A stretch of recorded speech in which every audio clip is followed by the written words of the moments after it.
Our main guest tonight, which to me, it's like, this is really exciting because this is somebody that I've been following for a really long time. Norman Finkelstein is a political scientist, an activist, an academic, a scholar, and somebody who is spent a very huge majority of his time focused on Israel and Palestine and issues. And he is also a child of Holocaust survivors, which I think creates a very unique lens, which is why when he also, such as myself, I know has probably been referred to as a self-loathing Jew. And so, and all of the things, because everything, of course, Judaism is now Zionism, and we're all mixed together. So without any further ado, and we're gonna touch on a lot of issues. I mean, there's a lot of things I really want to talk about, but let's go. Well, I think the most important thing about Mr. Finkelstein is the fact that he did work at Rutgers University. I mean, for me, that's everything. Oh, for God's sake! I'm a Scarlet. Oh, good God! Good evening, Norman. Thank you for coming on. How are you? Well, thank you for having me. Yeah, this is really a very good opportunity. You're someone that I've been following and reading for a long time.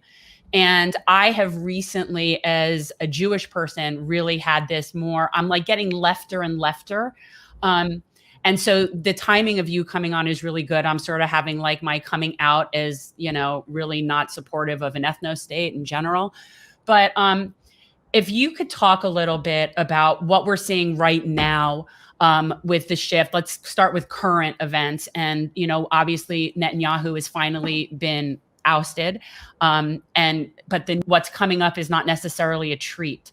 So would you talk a little bit about what we're seeing right now, what's current, just because it just happened? Well, I would say that there has been a revealing shift in public opinion. I don't think, because I don't believe in miracles, I don't think it's something that happened overnight. I think during the last Israeli assault on Gaza, it was a kind of, to use the cliches, there was a tipping point, there was a critical mass had been reached, and this accumulation of murderous assaults on the Palestinians, 2008-9 Operation Cast Lead, 2012 Operation Pillar of Defense, 2014 Operation Protective Edge. Then there was the Great March of Return in Gaza, and the Israeli snipers shooting down overwhelmingly nonviolent civil resistors. And then there was the most recent assault on Gaza. And then that's all in the context, the overall context of Gaza having been hermetically sealed since 2006 in this medieval siege, where 1 million children, the population of Gaza is about 2,100,000. Of that population, more than 50% are children. They are under the age of 18. 70% are refugees or sons and daughters of refugees from the 1948 war. So you have an overwhelmingly refugee population, a majority child population, which has been sealed in an open air prison. Yeah. What some Israelis call, without being in any way indifferent to the resonance of the language, they call it a concentration camp. Israel's leading sociologist, until he passed, Baruch Kimmerling, he described Gaza as the largest concentration camp ever. And he said that way back in 2003, before the siege of Gaza had begun. So there is the context, then there are the punctuating assaults on Gaza, and people took it in, and I think a critical mass was reached in May 10th, when the most recent Israeli murderous assault on Gaza began. And then there was two other, what you might call, circumstantial factors. Factor number one, and refers to an expression you used a moment ago where you said, I'm having trouble with the idea of an ethno-state. And that, to me, is not so much a revealing remark as an indicative remark, indicative of the heightened sensitivity, in particular of your generation, that came about due to the Black Lives Matter movement. So there was now a heightened sensitivity to white supremacy, white domination, racism, and so forth. And just as this heightened sensitivity crystallized in your generation in particular, at the same time, Israel's leading human rights organization for the occupied Palestinian territories, it's called B'Tselem, it came out with a position paper stating that not just the occupied territories, the West Bank, East Jerusalem, Gaza, but Israel itself, the position paper said Israel is a Jewish supremacist state that practices apartheid. So in the midst of the Black Lives Matter movement and the heightened sensitivity to issues of racial supremacy and racial domination, along comes Israel's most respected human rights organization, and it says that whole area from the Mediterranean Sea to the Jordan River, inclusive of the state of Israel, is a Jewish supremacist state practicing apartheid. And then at the same time, the leading human rights organization in the world, Human Rights Watch, it comes out with a report, substantial report, 210 pages, very heavily footnoted, very scholarly. And it states that Israel is based, the whole area, including Israel itself, not just the occupied territories. It says Israel is a state based on Jewish domination, and it's practicing apartheid in the occupied Palestinian territories. So within the context of the Black Lives Matter movement, those were explosive, and I do think explosive is the correct word, those were explosive statements by these leading human rights organizations. And then, as I said, there's the longer historical context of an overwhelmingly refugee child population caught in, trapped in this medieval siege, and then punctuated this siege by periodic Israeli massacres on a very large scale in Gaza. So if you put the whole picture together, I would say probably the correct expression would be it had reached a critical mass. And so it was kind of spectacular. You folks are obviously much too young to remember. I love that you put us together as young together, because we're really not, like, he's a different generation than me. I'm older.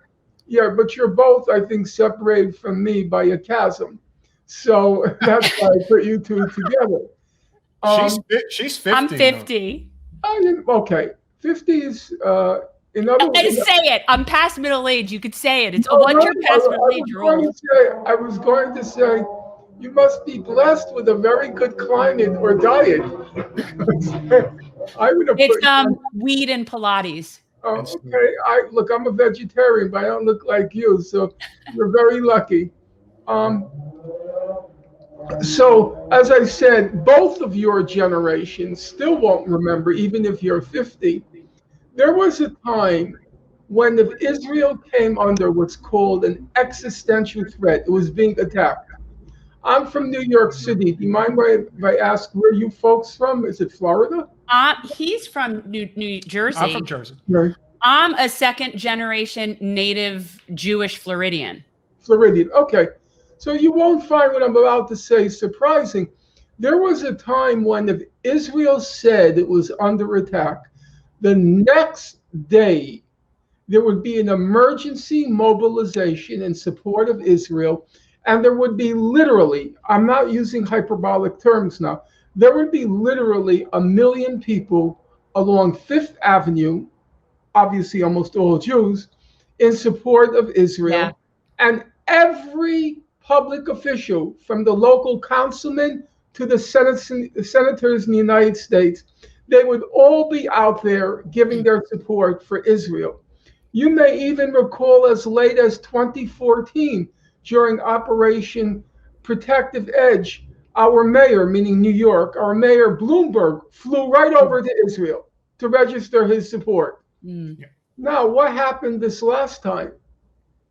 In the week of May 10th to 20th, there were 2 tiny demonstrations, 500 people each, in support of Israel, whereas there were tens and tens and tens of thousands out in New York in support of the Palestinians. I happened to attend both the Black Lives Matter demonstrations every night for 6 weeks, and I attended the demonstrations in support of the Palestinians. It was almost exactly the same age cohort, 20-something. There was not even anyone over 30. I was holding up the fort for everyone from 30 to 200, in these demonstrations. In part, during the George Floyd, it was in part because of COVID. It was only 20-something. But it was breathtaking, because in my day, you got 300 people in support of the Palestinians, literally, because I go back to the 1970s. 300 people in support of the Palestinians, and you would have 1 million people in support of Israel. Now, it was exactly the opposite. And what's even more revealing, Israel's leading supporters in Congress, Chuck Schumer, Gerald Nadler, Bob Menendez, none of them said a word in support of Israel. It's changing. It's changing. I wanted to talk with you about something that I've been thinking, and this is sort of like my attempt at some sort of academic concept about this, but my parents were raised in this very post-Holocaust PTSD from their parents' mindset. My mom always says, she was born in 48. She shares the birth year of Israel. She grew up, everything was about Israel. Everything. Like we were trained to basically be Zionists. And there's this whole part of the story that was never taught. It was never taught. We never heard that. It was always a people with no land, or a land with no people for a people without a land, or whatever they would say. And we were never taught that this, in fact, was basically a genocide of gargantuan proportions. We weren't taught that. You don't learn about the Nakba. We don't learn that in this country. Secular Jews do not learn that story. So it's like a whole re-education process that we have to go through. And these people are very fear-based in their mindset about what happens if there's no Israel, what happens if there's no Jewish state, what'll happen to the Jews. And it's like PTSD is who taught that generation. And I think that we're going to see that less and less as the boomers are sort of more on their way out. No offense. I didn't take offense until you said no offense. You remind me when I jog along the beach, people stop me and say, "You look great for your age." But can you talk about that? Like how we didn't get accurate history. We did not learn that. Well, there are several things to be said. And I have to be careful. I was a professor by training, so it takes us a half hour to clear our throats before we start, the hot air. So I have to be careful, but let me just make a few brief points. There's a kind of optical illusion about the relationship of American Jews to Israel. Between 1948 and 1967, Israel figured barely in the mindset of American Jews. Remember, Israel was a very tiny place. It was very poor, austere, simple life, and it was like a backwater. And after World War II, American Jews are making it in American society. All the kinds of discriminations they suffered, they disappeared. And the doors were now opening. The Jews were entering the professions, and they were succeeding. So they were fully Americanized, and they had very big ambitions. I'll just give you an example. My high school, which was a public high school, a public high school. Who went to my high school? Charles Schumer went to my high school. Bernie Sanders went to my high school. Judge Judy went to my high school. I'm serious. Yeah. Wait, she went to James Madison, right? Yes. Carol King went to my high school. There you go. These were all people who were very ambitious, lower Jewish middle class, and they were looking to conquer the United States, which was the equivalent of conquering the world. And the truth is, they did. It's extremely impressive what was achieved by that generation. And so they had no interest at all in Israel, except as the occasional object of charity. You gave some money to plant a tree in Israel. That was the sort of stuff. Very few American Jews visited Israel during that period. In addition, it will surprise you to learn, I think, that very few American Jews had any interest at all. Now, I know this will shock you. They had very little interest at all in the Nazi Holocaust. It simply didn't come up. You have to remember, now I will say it again, you both of you are too young to remember. Back in that era, the Nazi Holocaust was not an object of pity. It was for Jews. I know this will shock you, so brace yourself. It was for Jews an object of shame. You see, it was said the Jews went like sheep to slaughter. That was the description. My parents are true survivors. I have to always say that because there came a point where everybody was going around saying, I was a Holocaust survivor. I was a Holocaust survivor. Every 2 out of 3 Jews you would meet in the street, I was a Holocaust survivor. They were not. They left. Their families left before. They got out in various ways. A large number of them, when Poland was divided in 1939, they went to the Russian side. They escaped that way. Others, like you said, they got out earlier, like Henry Kissinger, in 1935, 1936, they get out when they see what's coming. My parents were among the few actual survivors. The numbers given are like in 1945, about 100,000 Jews survived either the ghettos, the concentration camps, or the death camps. Either the ghettos, the concentration camps, or the labor camps. And most of those who survived were in all three. My mother and father, may they rest in peace, they were in the Warsaw Ghetto. They were then in Majdanek concentration camp. My father ended up in Auschwitz concentration camp.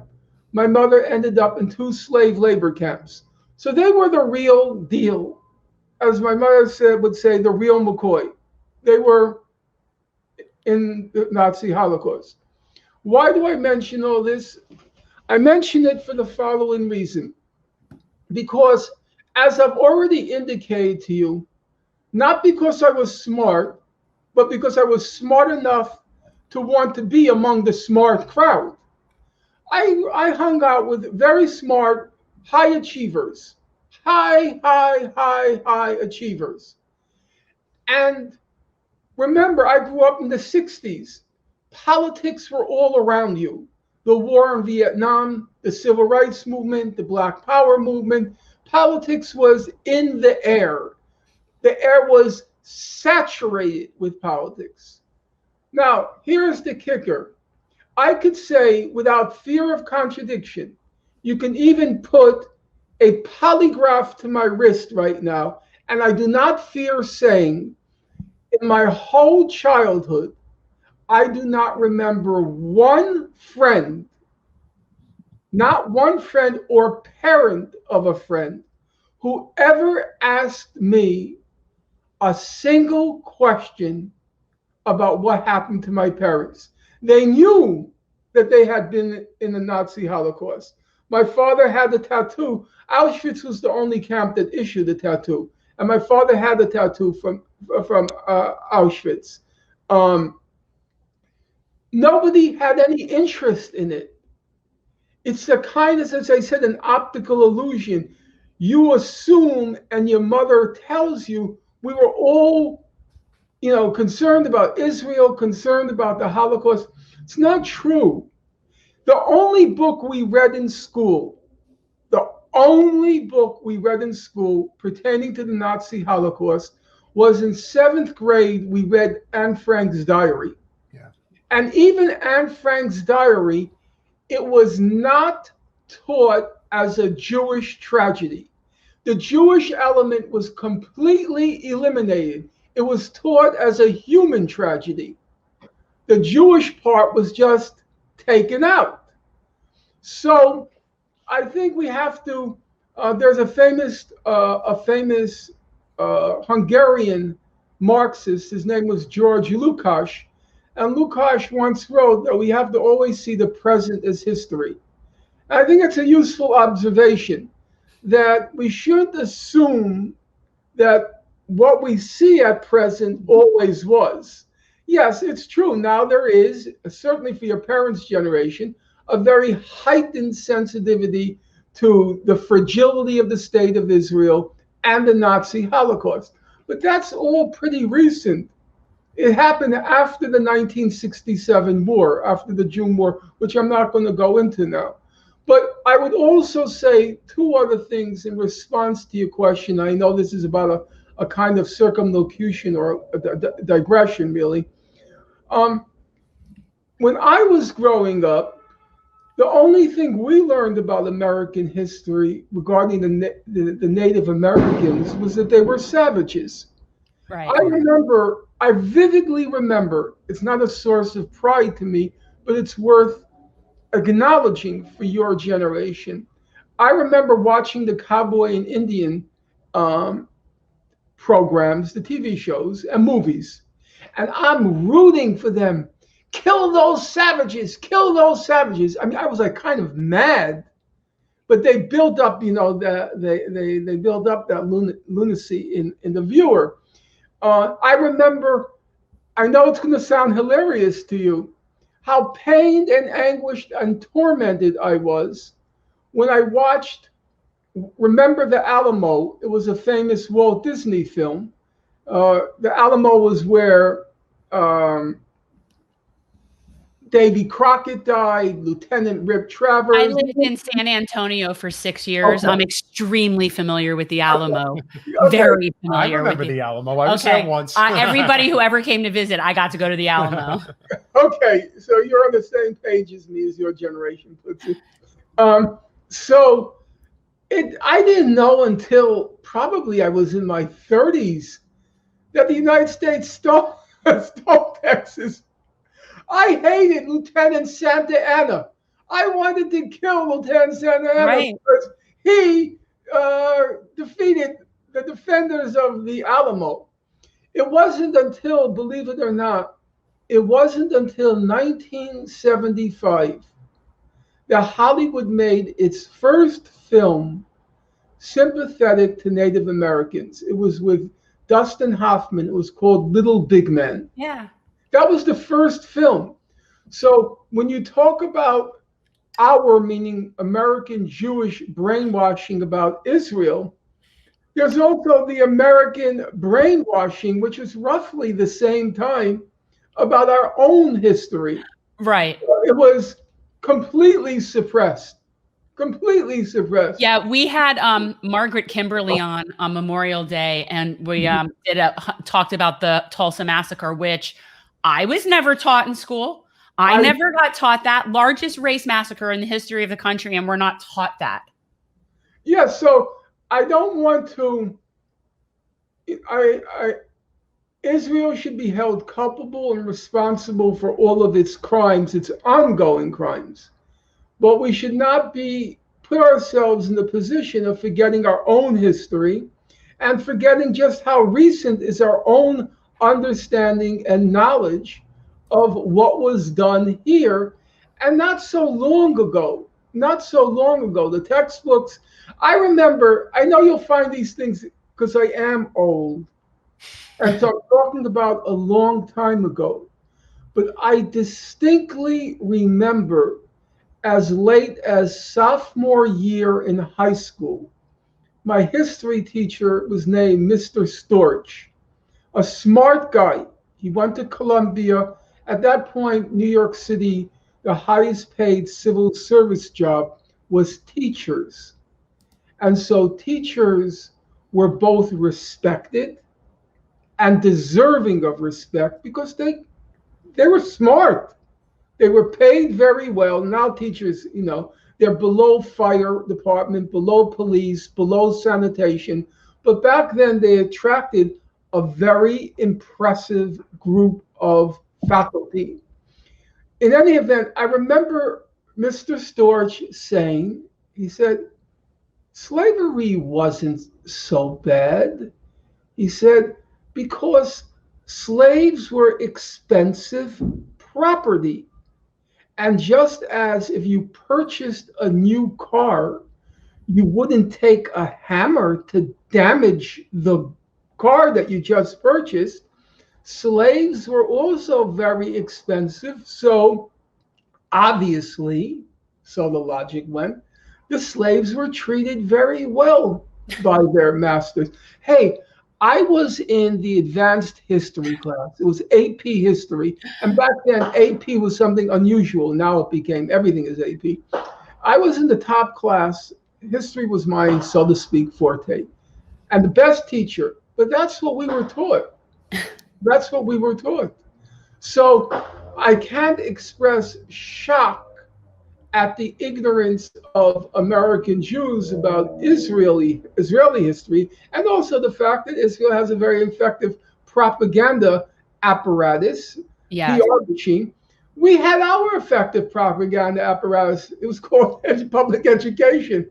Yeah, let me ask you, let's talk a little bit about BDS, because this is something that I'm still not entirely sure how I feel about it. I mean, in general, I support anybody's right to use their money or not use their money. Like I'm obviously very opposed to anti-BDS legislation, but I have some concerns about it as a movement. And I know that I had read that you were not necessarily supportive of it as well. And I'm curious why. Like, I'm curious, what is your position on BDS and why? And I'm sincerely asking, like, yeah, it's not like baiting. Yeah, look, you assume in any conversation, you try to assume good faith. I get a lot of correspondence every day. And my mentor in life, as a factual matter, it's not a boast, but I want to acknowledge it, for 40 years was Professor Chomsky. And one of the things about Professor Chomsky is he answers every email. He spent there were days he spent in a week, he would spend certain days, maybe 8 hours answering email. It was breathtaking, to tell you the truth. And so I answer all emails, and I try to assume good faith.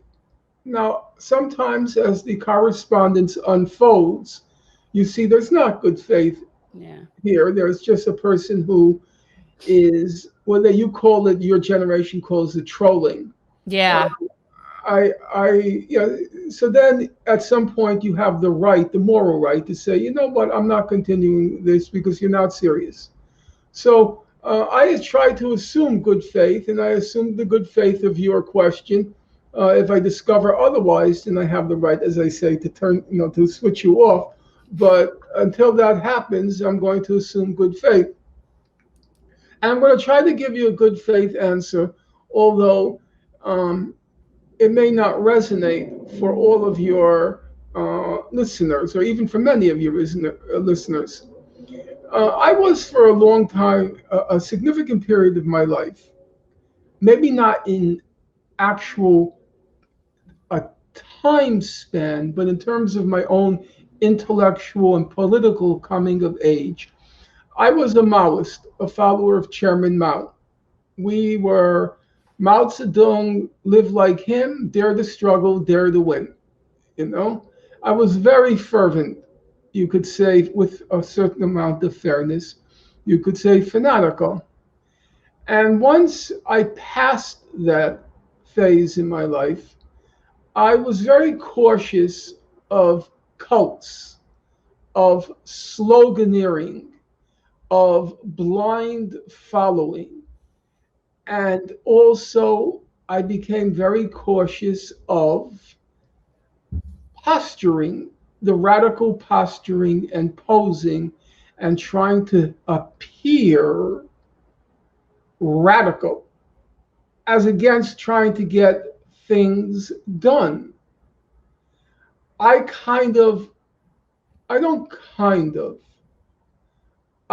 deeply regret that in those years, I could have been what was called back then a Nader Raider, a follower of Ralph Nader, working in Congress and getting things done. Airbags in cars, seatbelts in cars. I mean, we're talking about saving millions of lives. Millions of lives. It's probably true to say that Ralph Nader is responsible for saving more American lives than any other single individual in the United States. I didn't take that route. I took the route of socialist revolution, dictatorship of the proletariat, armed resistance. And I have to say, it's not an easy admission, but I have to say I was a fool. Last night I was reading Jimmy Carter, I have it right here. I was reading Jimmy Carter's memoir of his years in the White House, Keeping Faith. And he was the one, it was during his administration that relations were normalized between the United States and China. And he describes the conversations between him and the person who was the new leader of China after Mao Zedong's passing. His name was Deng Xiaoping. And I saw how cynical the Chinese leaders were. Had I read that when it came out, I would have said, oh, it's all bourgeois propaganda. Carter saying that Deng Xiaoping said these things, but he didn't. Well, you know what? He said them. And I was a fool. And so I developed a real aversion to slogans, cults, Groupthink. And it's my opinion that BDS is a movement which doesn't analyze, doesn't try to figure out what's happening now, what are the balance of forces, what's possible, what's not possible, what's realizable, what's not realizable. It's just one slogan, BDS, BDS, BDS. And I don't believe that there is much substance behind the slogan. And I also don't believe that it's really a movement. It's a lot of celebrities. It became like BDS became like there was BDS and BLM. uh, boycott, divestment, sanctions, and Black Lives Matter. And then quickly, what did you discover with Black Lives Matter? Well, a lot of Black Lives Matter, one has to say, it was a sham. It was Patrisse Cullors, Tamika Mallory, Sean King, cashing in really quite spectacular amounts of money. Black Lives Matter took in this past year, according to their own official announcement, $90 million. And everybody in the grassroots is wondering, where did the money go? Yeah. And Patrisse Cullors, a classic case of take the money and run. After all the exposés, so 2 weeks ago, she announces, I'm leaving, I'm out of here, So you have to, in my opinion, having been involved in politics for a very long time, you have to always be a little bit suspicious of any movement which becomes too popular too fast. Yes. And too many chic people embracing it. Yeah.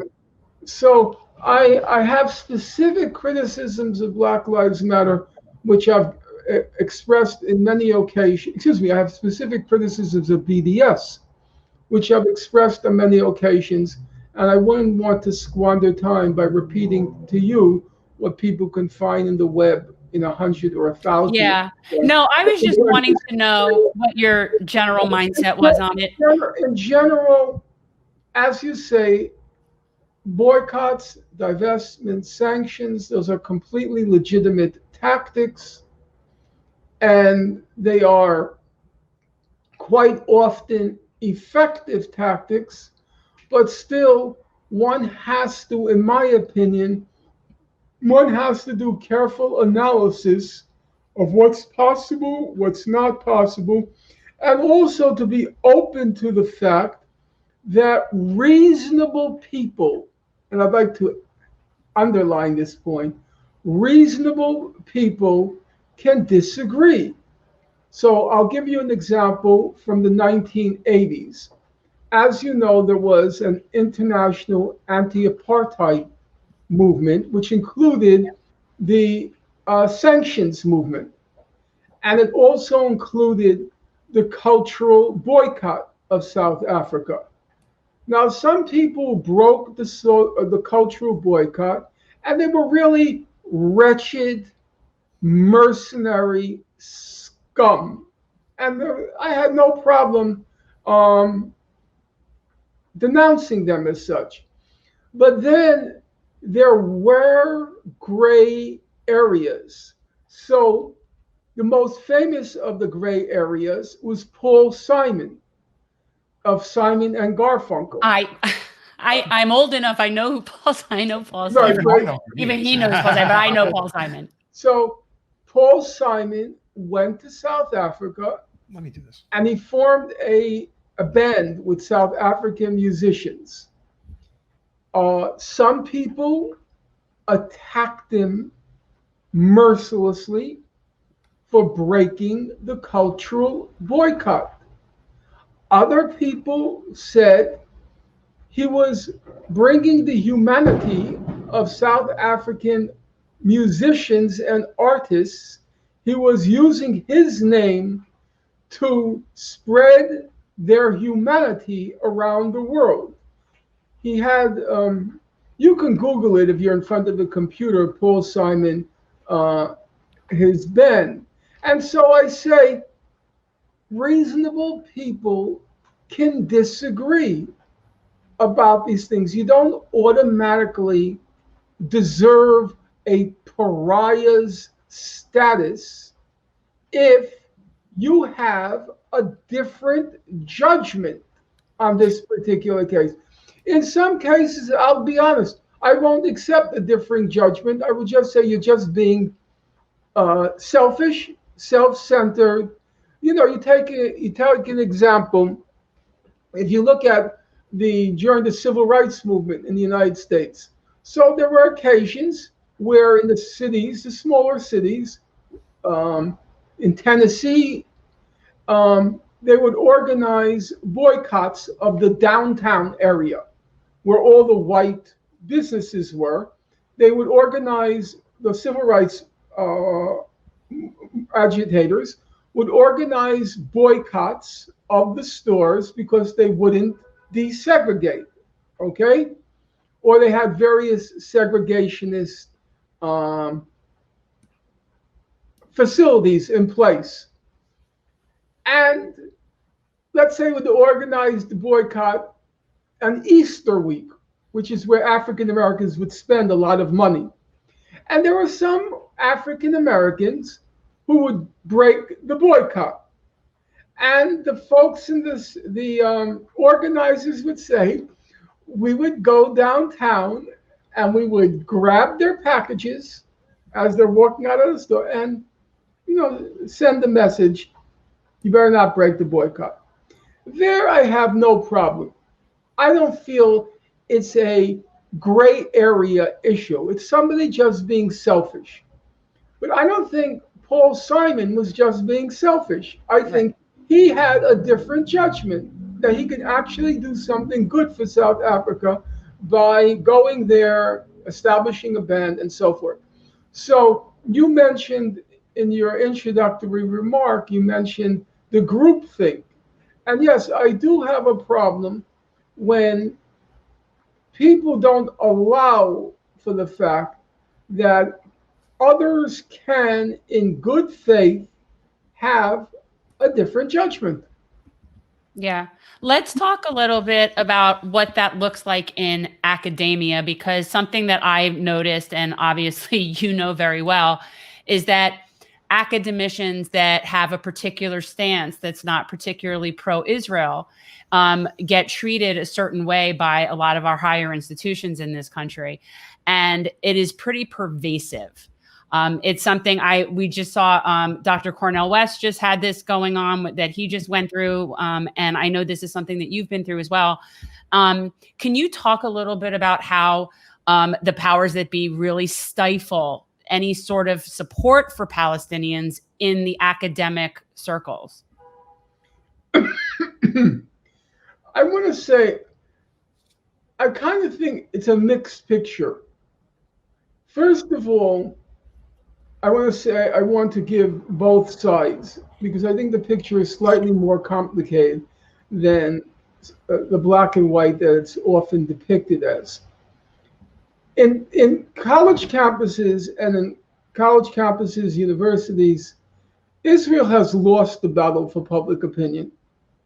It's very difficult in a college campus at a university to defend Israel's policies. They have no support anymore. If, let's say, the Hillel, the Jewish social organization, which is basically a front for Israel, if Hillel organizes an event,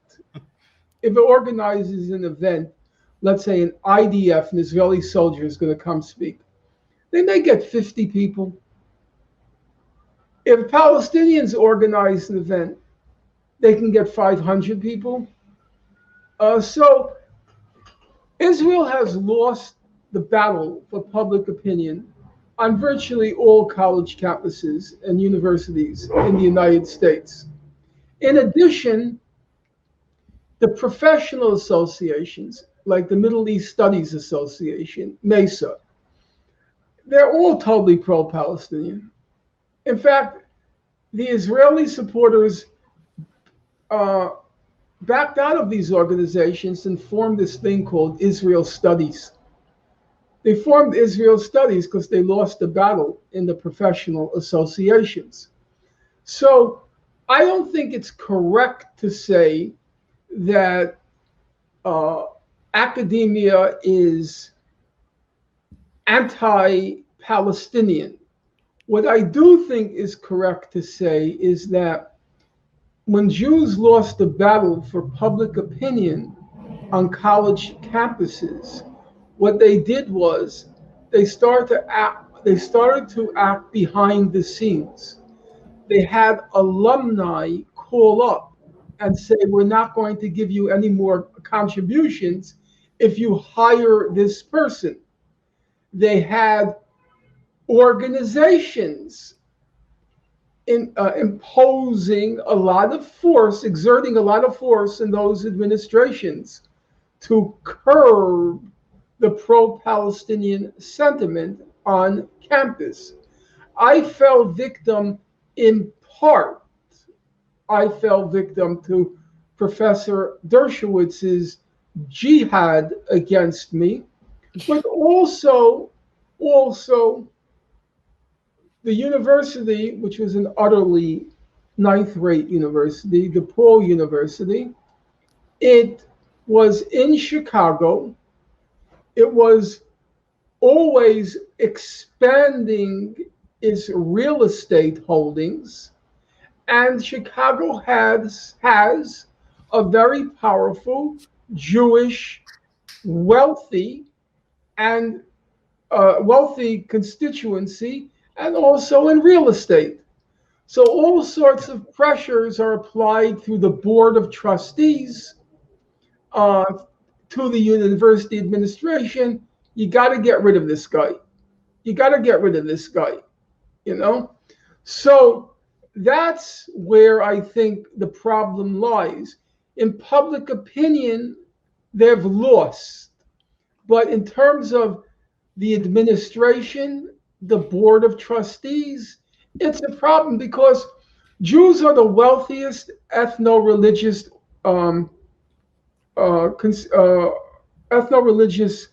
group in the United States. They also tend to be liberal. So go to a library where they have the list of people who contributed to the library. Always a lot of Jewish names. Yeah. Go to a hospital. Look at the names of buildings in a university. How many of the names now are Jewish? So, very wealthy group, and also a group that contributes a lot of money to public institutions and public causes. So that's a lot of money to lose. It's a lot of money to lose if you hire someone like me. Right. And that's where I think the problem is. So I think it's a mixed picture. So what you're saying is the general attitude on university campuses is more left and more Palestinian, which that I understand. I was just talking in terms of the ability of somebody to get tenure when they've spoken out against the state of Israel is seemingly very challenging. Yeah, no, I only mention it because when I first started out in academia, everybody was terrified of the Jewish organizations. You couldn't say a word on campus. I remember I had classes, I was teaching at Brooklyn College. I know these things are hard to believe and impossible at this point in my life to document. I would sit in a class and there would be two students from the campus Hillel sitting in the first row and talking to each other loudly while I'm trying to teach. I would tell them to stop, they wouldn't stop. I would tell them to stop again, they wouldn't stop. I would tell them to leave the room, they would not leave the room. Everybody else in the class is just terrified. I go down to complain to my chair, Morton Berkowitz, won't do anything. That's what it was like back then. That's what it was like in 1990 when I started teaching, 1988 when I started teaching. Now that's unthinkable. That can never happen now. Absolutely impossible. It would be the Jewish students who would be a little bit cautious about what they say, So that changed. But then what happened was they started to use strong arm tactics, the Jewish organizations behind the scenes. Right.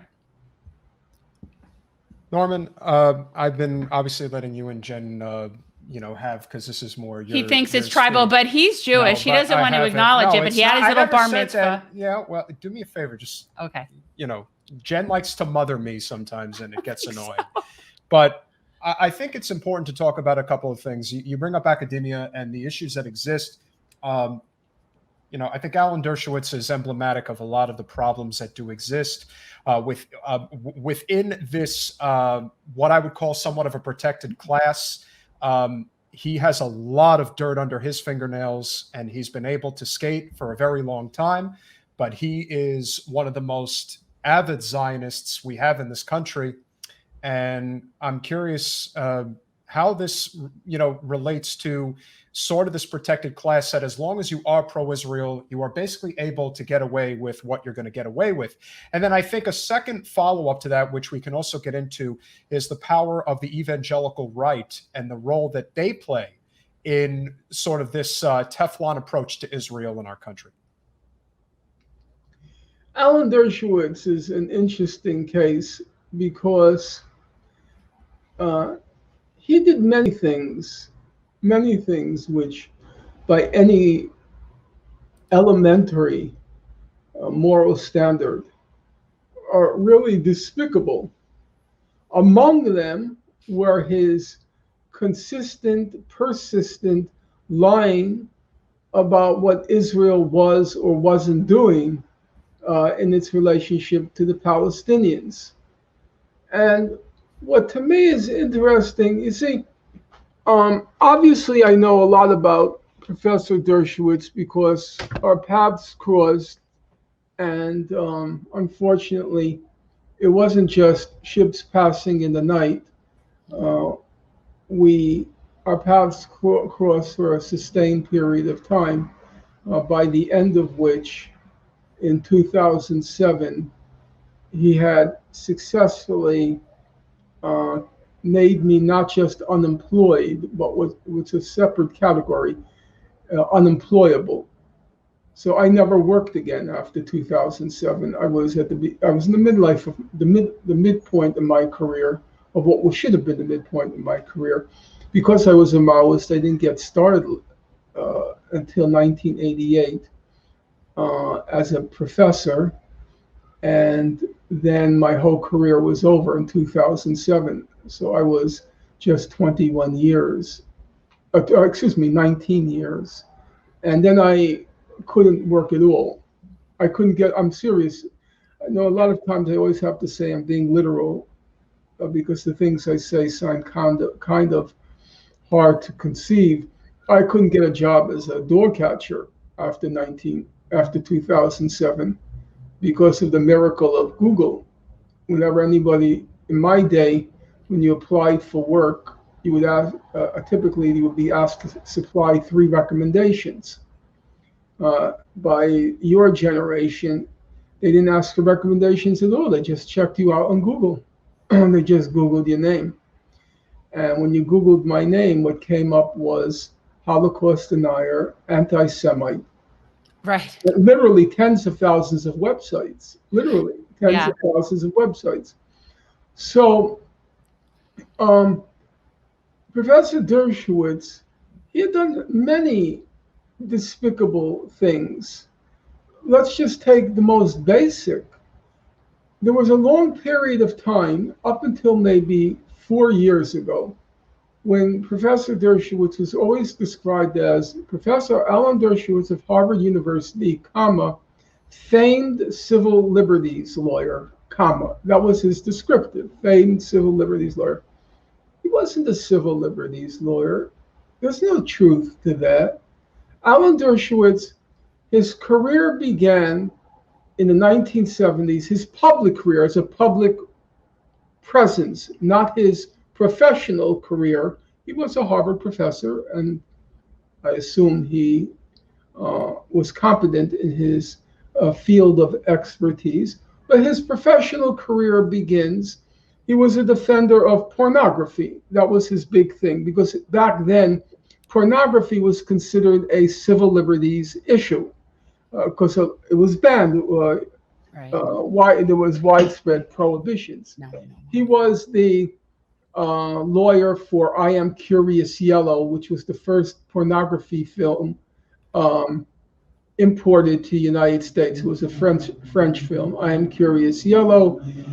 He was the lawyer for Harry Reams when Linda Lovelace Deep Throat, Deep Throat, and she accused him of Harry Reams of having brutalized her in the filming of Deep Throat. He was the lawyer for Deep Throat. He was then the lawyer for Klaus van Bülow, who was credibly accused of killing his wife. He was the lawyer for the Jewish Defense League when they killed a woman who was the secretary of a fellow named Sal Hurek. He was the lawyer for Mike Tyson. He was the lawyer for O.J. Simpson. He was the lawyer for every high-profile wife batterer, rapist, murderer, or spousal batterer and murderer. He was the lawyer for all of them. That came under the rubric of famed civil liberties lawyer. That's not a civil liberties lawyer. That's not a civil liberty. It's a criminal defense lawyer. Right. It's a criminal defense lawyer, and a criminal defense lawyer with a red thread running through it. Women who were raped, battered, or murdered. That's his MO. That's Alan Dershowitz. That never did any harm to his reputation, any harm. If you were to Google now, your listeners can do it on their own. Your viewers can do it on their own. If you were to go now and look at the parade of academics who are celebrating Alan Dershowitz when he is retired or retires from Harvard Law School, it's everybody, a who's who of academia is there. And the Harvard Law School dean, Martha Minow, she's singing the praises of Alan Dershowitz. She's a famous feminist scholar, a feminist legal scholar, knowing full well his record, singing his praises. And among the other things, that's his public defense activity. Then there is the Israel stuff, the lying in very serious cases of Palestinian detainees who were tortured by Israel. They bring their cases to court because there were deportation cases for them. Israel's trying to deport these detainees who ended up in the United States. And he's lying and saying Israel doesn't practice torture. Where people were facing the prospect of being deported back and being tortured again. And he's lying. What happened to Dershowitz? It's a very interesting thing.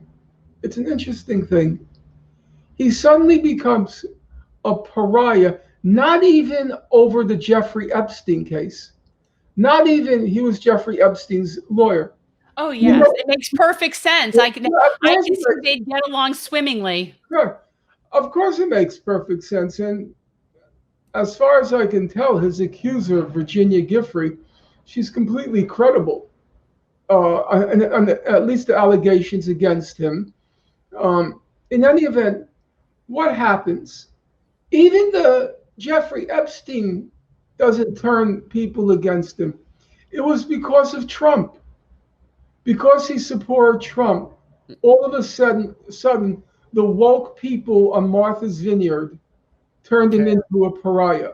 Mm-hmm. They didn't care about the Israel stuff. They didn't care about the misogyny.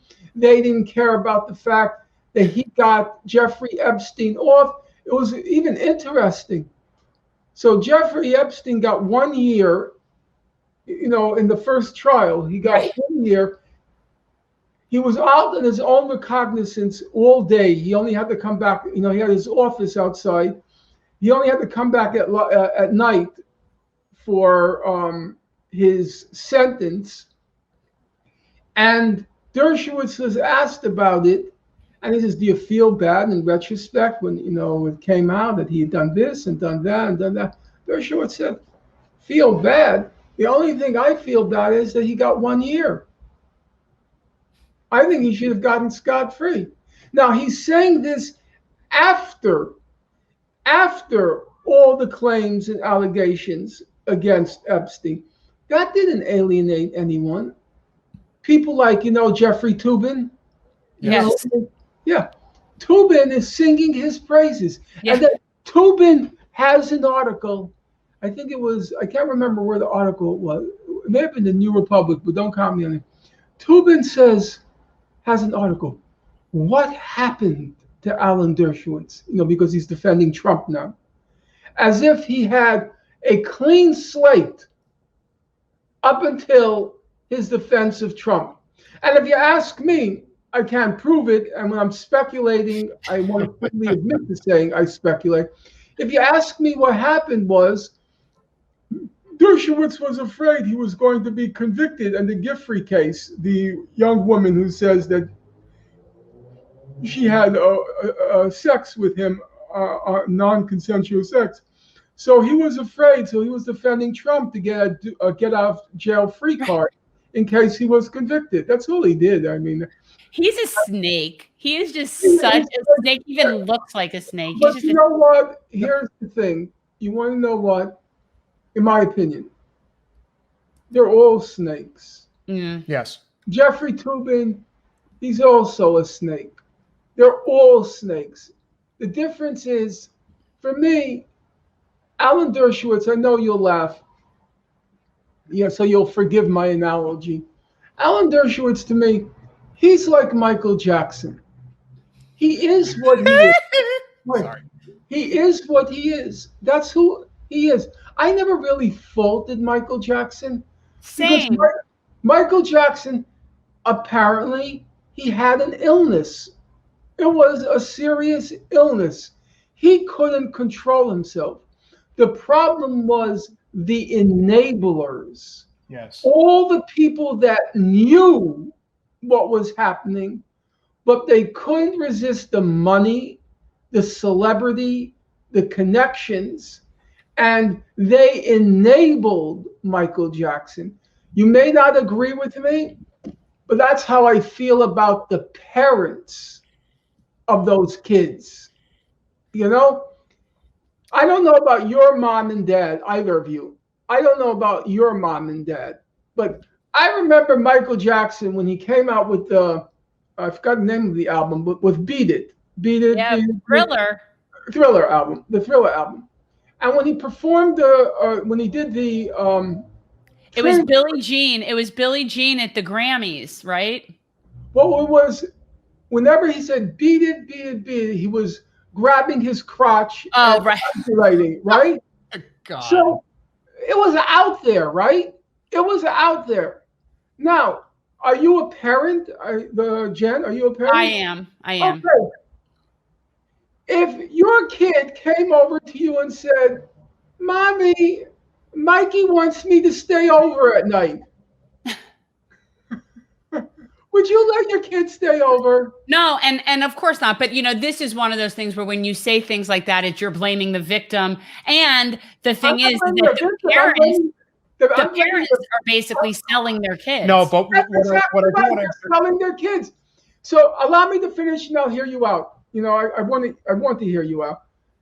So it wasn't Michael Jackson. It was the enablers who didn't suffer from that mental illness, who knew fully well what was going on, and didn't sit down with him and say, Michael, you have an illness. There's a serious problem here. And if you don't turn yourself in, I have to turn you in. Nobody did that. And it was the same thing with Dershowitz. None of them said, you know what, Alan, what you're doing is fucked up. It is serious. Ron, does. Excuse me? I'm teasing. It's a joke. Go ahead. It's seriously fucked up. No, but because he was the celebrity lawyer. And so they all kissed his ass.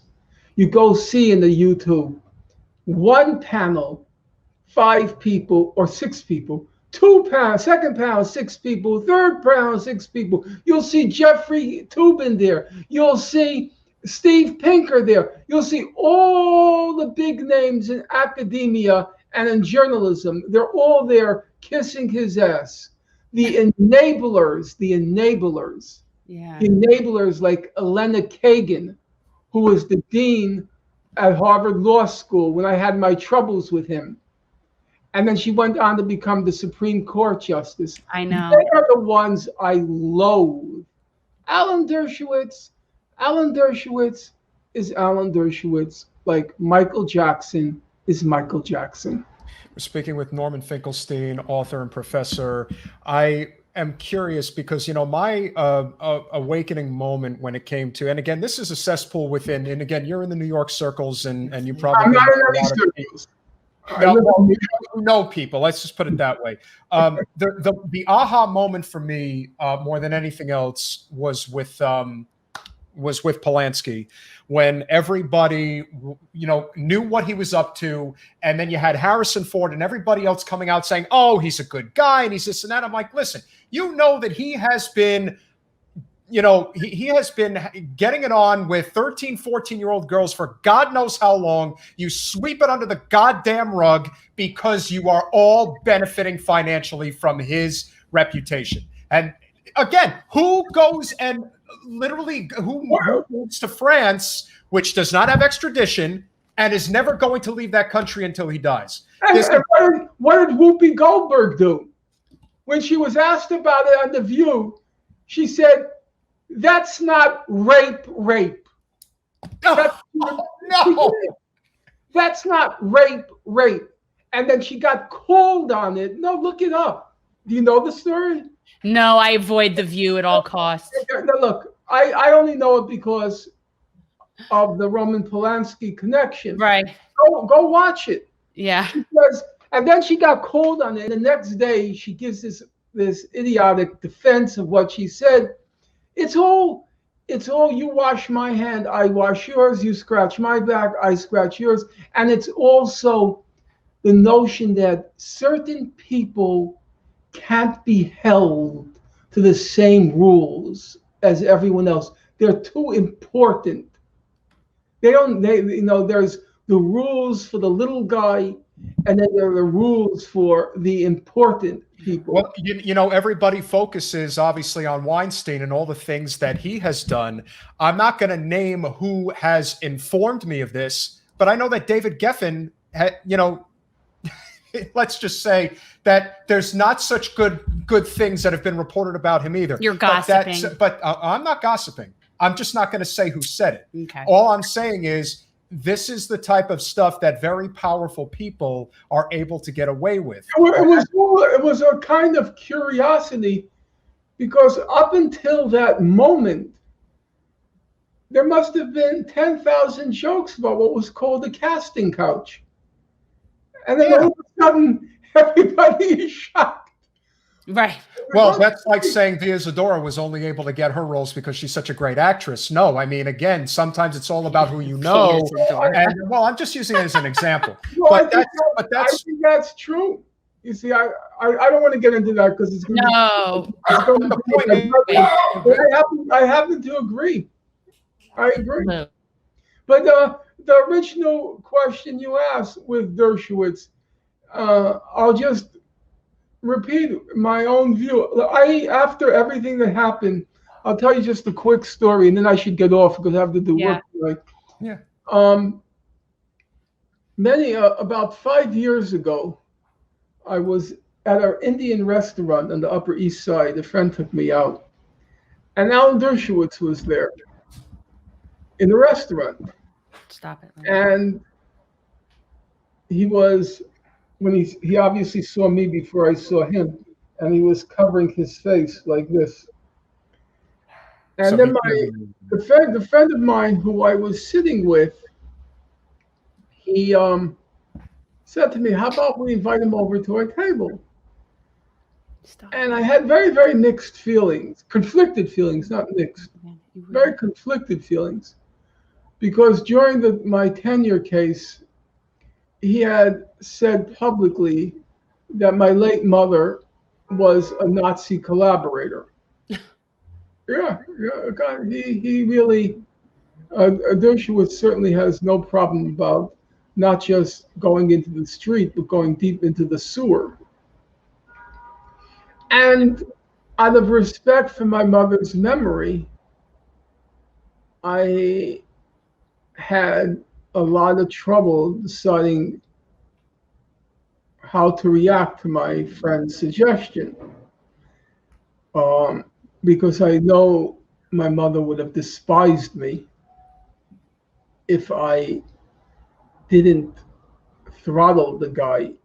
And that too, I mean literally, throttle the guy. And here I was, my friend saying, why don't you invite him over?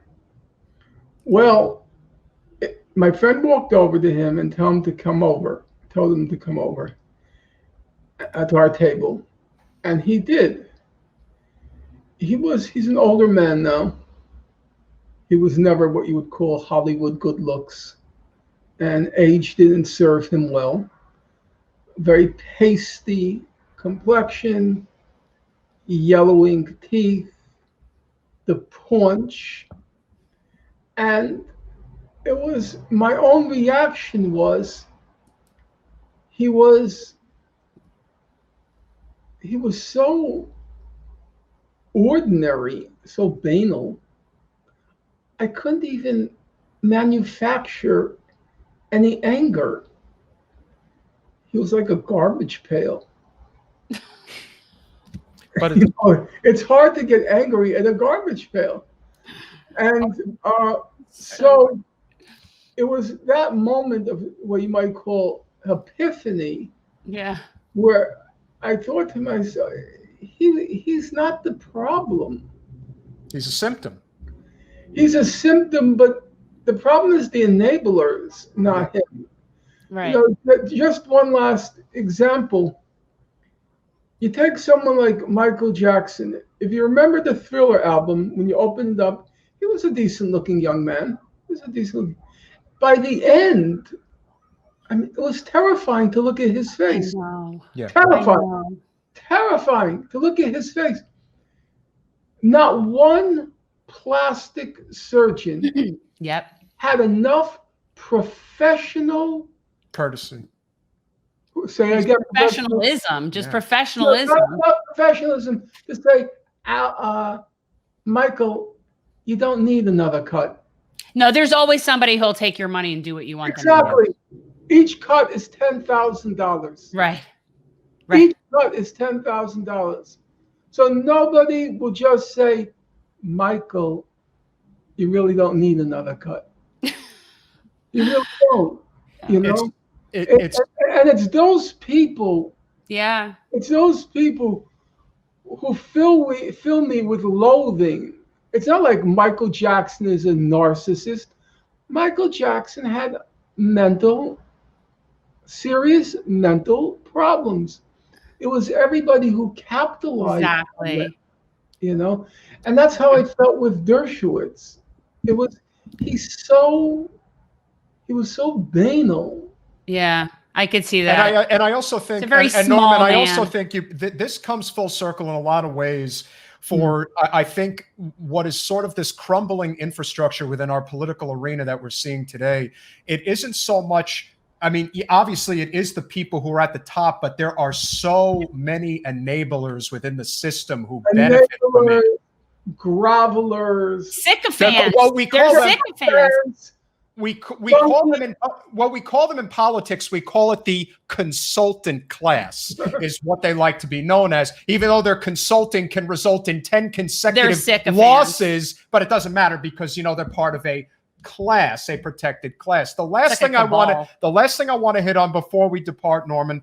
You and Jen obviously had really hammered the idea of what has changed in the last generation, which is this idea that we have come from Israel is benevolent to it is time to see dramatic change. Do you think there was one specific incident that we can point to where things really changed? I mean, I think that when Netanyahu came and spoke to Congress, And even after Obama said no, and he insulted the president of the United States in such a horrific way, and I'm not a big Obama supporter in any way, but I'm curious if you think there was an incident specifically that came.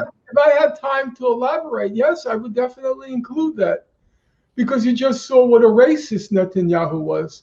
Yeah, it was pure racism. You ask yourself a simple question: if it were Bill Clinton who had been president, and Bill Clinton wanted to sign the Iran agreement, and it's perfectly plausible he would have wanted to sign the Iran agreement, and then Obama said, and then Prime Minister Netanyahu said, I'm coming to your Congress, you can have no doubt that Bill Clinton would have picked up the phone, called Mr. Netanyahu's office, and said, hello, may I speak to Prime Minister Netanyahu?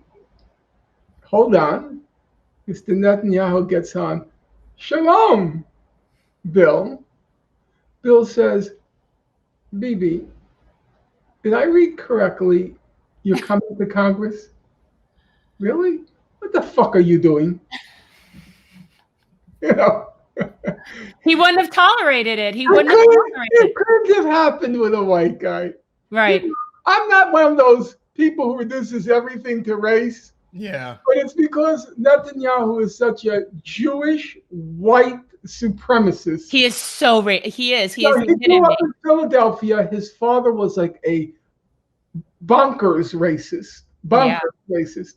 So it couldn't have happened had it been a white president. Do you think Jimmy Carter would have tolerated that? No. Of course not.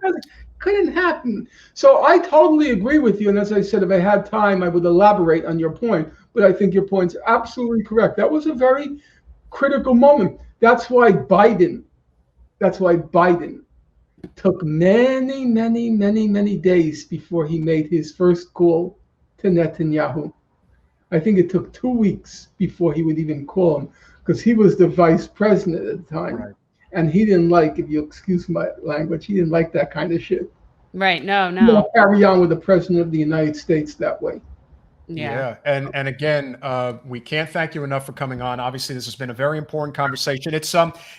We definitely would want to have you back for sure, because it's still too early to tell what's going to happen with Bennett now becoming the prime minister, and if that's going to change anything. No, it's probably not. But again, is it? It's sort of like the difference of Biden becoming president. Did that change anything? No, not really. But is there a possibility of a positive change? Yes, there's also a possibility this could get worse. So it's still too early to tell. But like you said, there definitely has been a dramatic shift in this conversation. We have to look at different levels. There's the level of popular opinion and public opinion, and then there's the level of the political process. And one doesn't right away translate into another.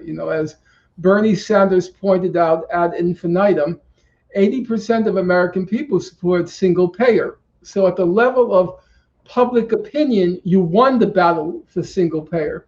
But to translate that into a political victory, that's another battle. It's a very hard one to win. So I would say it's an important victory, the shift in public opinion, but it hasn't yet translated into something substantially political, although it is true to say that the so-called squad gave Biden a lot of trouble over his last support of Israel during the attack. So politically, you began to see things happen. We're seeing it. We're working on it.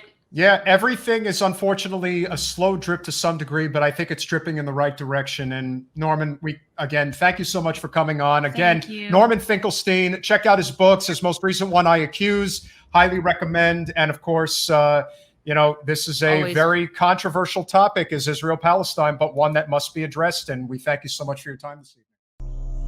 Thanks for watching.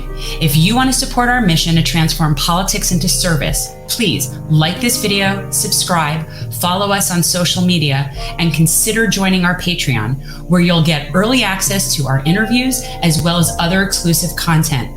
Links are in the description. Peace out.